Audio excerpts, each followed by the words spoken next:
Researchers at the University of Sheffield in the United Kingdom have studied how spending time in city parks helps asylum seekers feel a sense of belonging. Asylum seekers are people with a well-founded fear of persecution or death who cannot stay in their home country for that reason. Sometimes people are forced to flee human rights violations. Millions of people each year escape from armed conflicts or other crises or violence.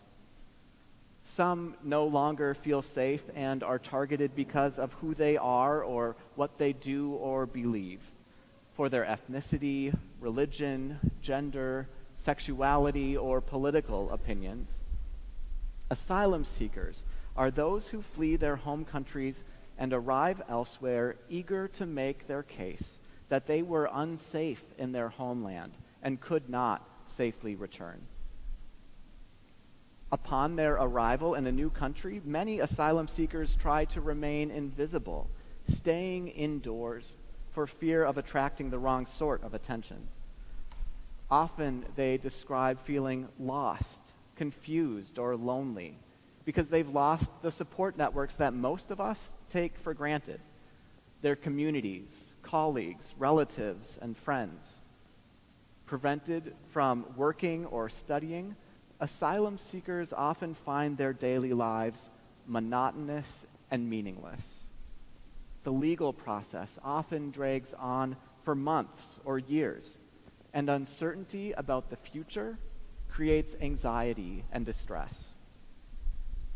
So the researchers in the UK have found that parks and other green spaces in the city are places where asylum seekers can gain confidence by being part of the community. And in those parks, they find much-needed moments of respite from hardship. Now, we all know that simply taking in some sunshine and breathing fresh air is good for our mental health. But it's more than that. Parks become a safe place where asylum seekers encounter others, talk to their neighbors, and begin building relationships. Some of them have said that even just sitting on a park bench for a while helps them feel more like part of the community. And that is to say nothing of park programs designed to help refugees find a sense of belonging. In some parks, outdoor language classes allow asylum seekers to learn together in public. And then local passersby see these new neighbors' efforts to integrate themselves into the community.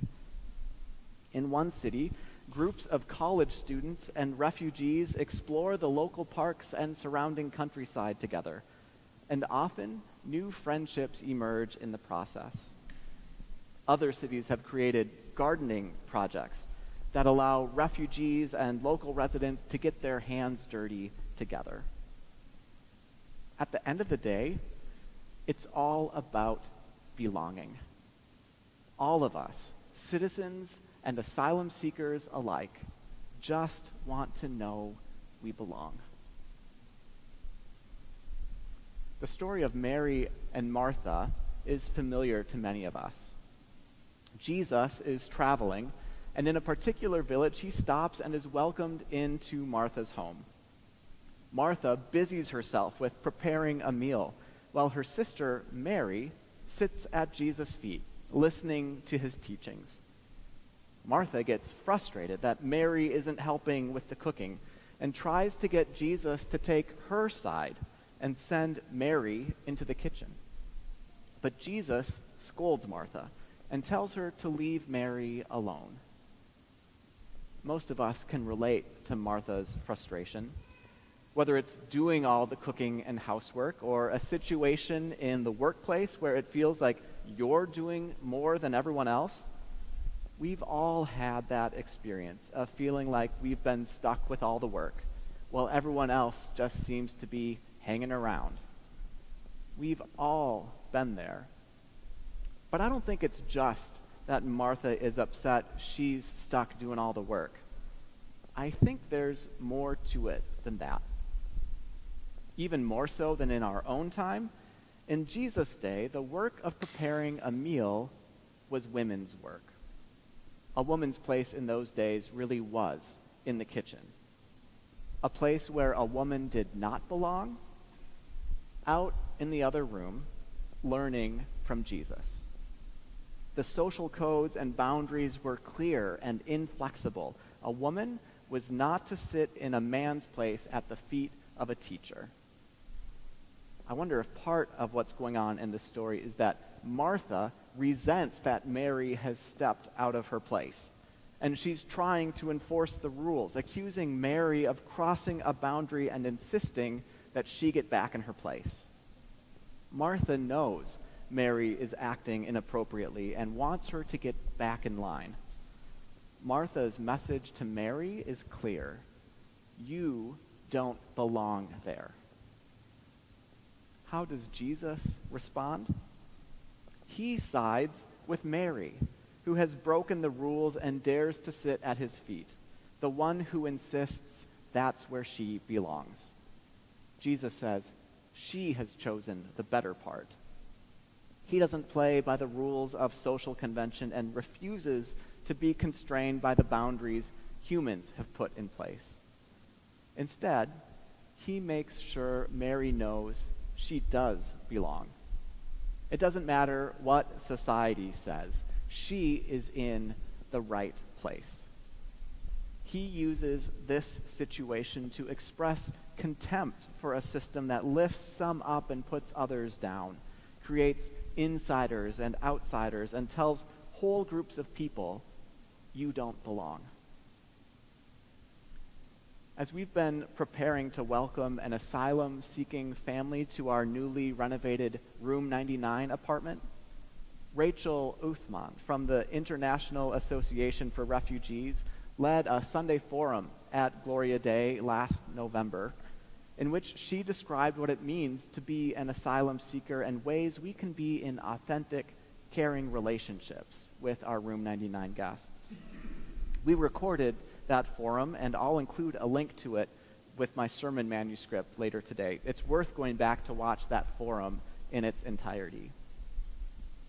Rachel describes what occurs after people experience a humanitarian disaster that forces them to flee from their homes. Addressing their immediate needs is what comes first. Getting them to safety, finding them shelter, food, water, and medical care. If all goes well, and we pray that it does, they are stabilized and their lives will be sustained. But at this point, the problem isn't solved. They don't really have life. They are merely existing. What comes next is the work of recovery. They need to develop new capacities to navigate unfamiliar surroundings. They need to tend to their emotional well-being. They need to be able to consider questions of faith. They need to feel like they're making a contribution, not just sad people in need, but people who have something to give.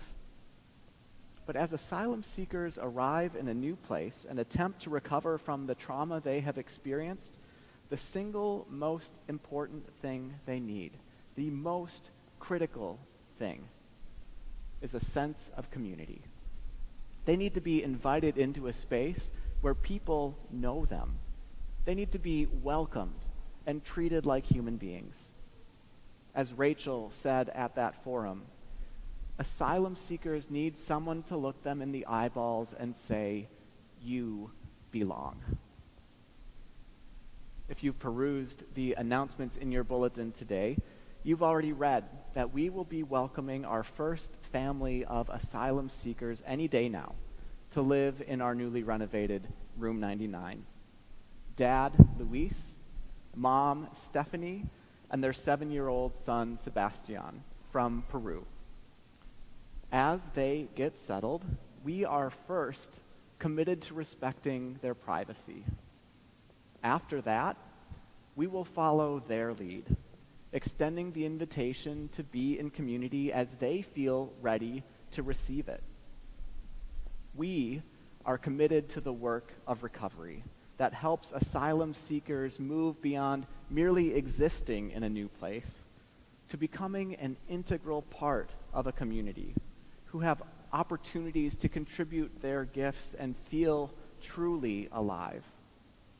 We will be for this family what we aim to be for every visitor and new member who walks through the doors of this church, a congregation who says, "You are very welcome here. You belong."